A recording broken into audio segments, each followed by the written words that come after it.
For one possession, all the noise around Kevin Durant stopped sounding like noise.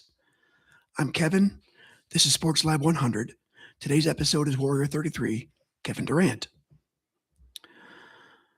Durant's Warriors career was short, so he doesn't climb the list the way he would if this was just a talent ranking. But impact isn't just longevity. Sometimes impact's one swing of the league's balance of power. Sometimes it's one shot over LeBron James in Cleveland with the finals about to tilt. This is June 7th, 2017. Warriors at Cavaliers, Game 3 of the NBA Finals. Golden State leads the series 2-0.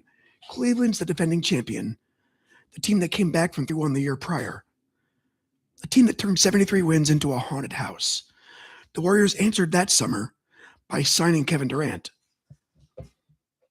Was this fair? Is that too much? Is that basketball genius, competitive surrender, or just the inevitable result of a league where the smartest teams know the rules better than everybody else? By Game 3, the answer was getting less theoretical. The Warriors entered the night 14-0. They entered the night 14-0 in the postseason. Portland, Utah, San Antonio, then Cleveland twice. They weren't just winning. They were pressing the league's face against the glass. But this is a road game. This is the one Cleveland had to have. If the Cavs win it, it's 2-1. The building believes again. LeBron and Kyrie have oxygen, and everyone in America starts saying, hey, wait a minute. Kevin Wayne Durant was born September 29, 1988, Washington, D.C. He was raised in the Maryland basketball world that keeps producing players who look like they grew up with a ball in motion. At Texas, he was a one-year comet. Long, thin, smooth, and skilled. Seattle took him second overall in 2007, one pick after Greg Oden, and Durant became Rookie of the Year in the last season of the Supersonics. Then the franchise became Oklahoma City, and Durant became the face of one of the most interesting young teams in NBA history. Durant, Russell, Westbrook, James Harden, Serge Ibaka.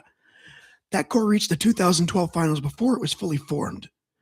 It also became the great what-if factory of the 2010s. Durant won 4 scoring titles. He won the 2014 MVP with that speech, "You the real MVP," the one to his mother, Wanda. By the time he reached Golden State, he wasn't a rescue project. He was a made man. The Warriors didn't teach him how to be great. They gave his greatness better spacing. That's the important part. The move to Golden State became so loud culturally that it almost swallowed the player. The conversation turned into fairness, legacy, cowardice, rings, Twitter, burner accounts, whatever else people wanted to throw at him. But the basketball was simple. A 7-foot wing who could handle, defend, protect the rim a little, shoot over any living human, and not need the offense to stop for him. That's a nightmare. Put him next to Steph Curry and Klay Thompson, and now the nightmare has gravity. Durant's regular season with Golden State was excellent, but interrupted. He missed time late in the year with a knee injury. The Warriors still won 67 games. Then the playoffs started, and the machine turned clean. Curry had space.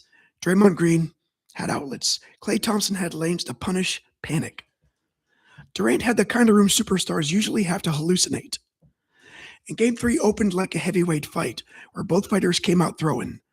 Golden State made 3 after 3 early, but Cleveland didn't fold. Klay was hot, Steph was everywhere, Durant was under control. On the other side, LeBron James played like a man trying to hold off history with both hands.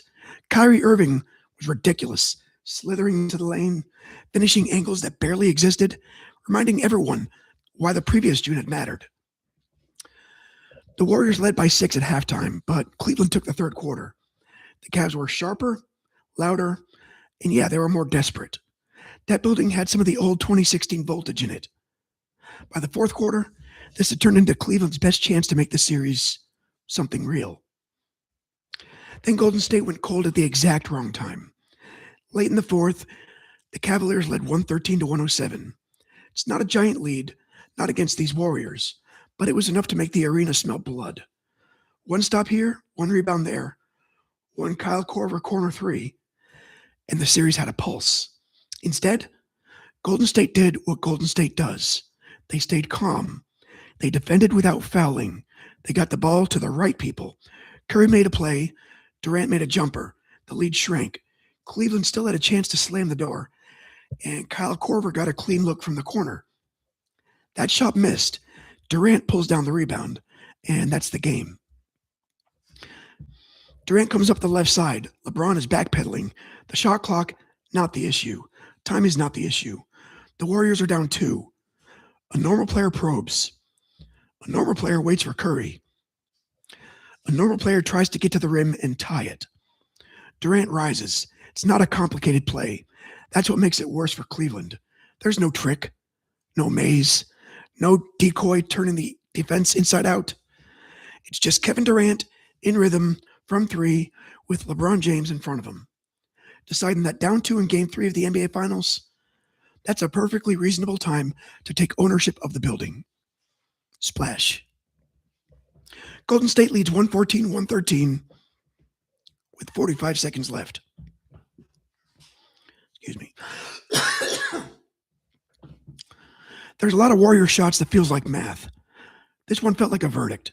Cleveland still had chances. LeBron got a look. Andre Iguodala got a piece of it. Durant made 2 free throws. Curry made 2 more. The Warriors finished the game on an 11-0 run and won 118-113. Durant finished with 31 points on 10 of 18 shooting, plus 9 rebounds, 4 assists.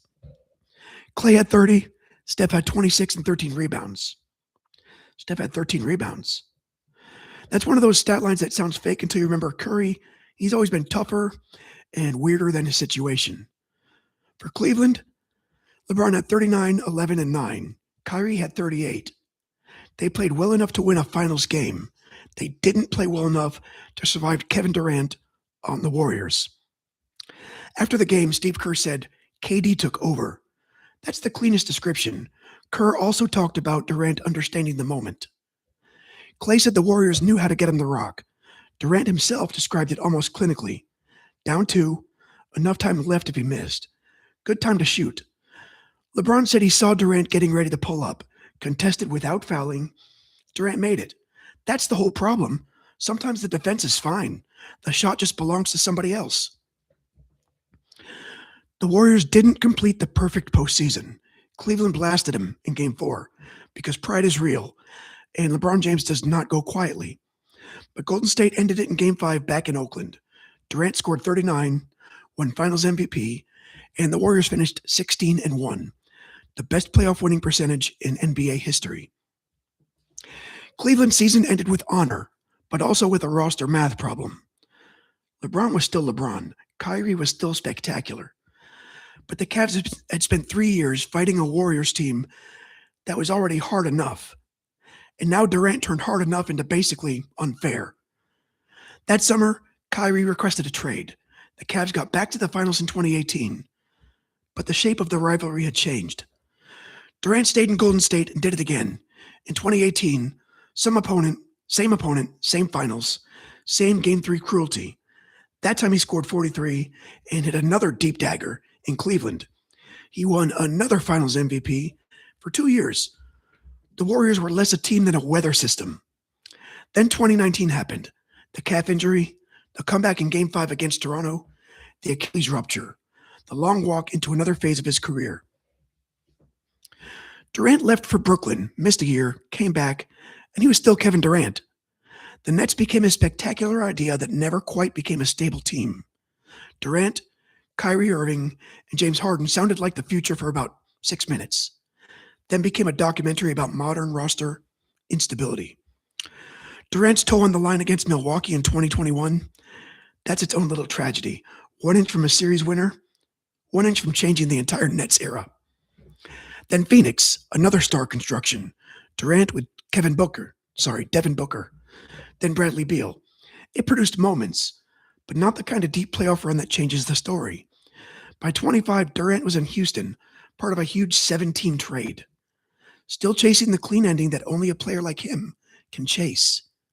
Even late in his career, he remains one of the easiest players in basketball to understand, one of the hardest to stop. That's why June 7th, 2017 matters for Warrior 100. Durant wasn't in Golden State long. He didn't have to spend a decade building equity, brick by brick. He arrived as an already formed superstar, joined an already formed champion, and gave them the one thing even they did not quite have: a bailout button 7 feet tall. When the beautiful game gets stuck, give it to Kevin Durant.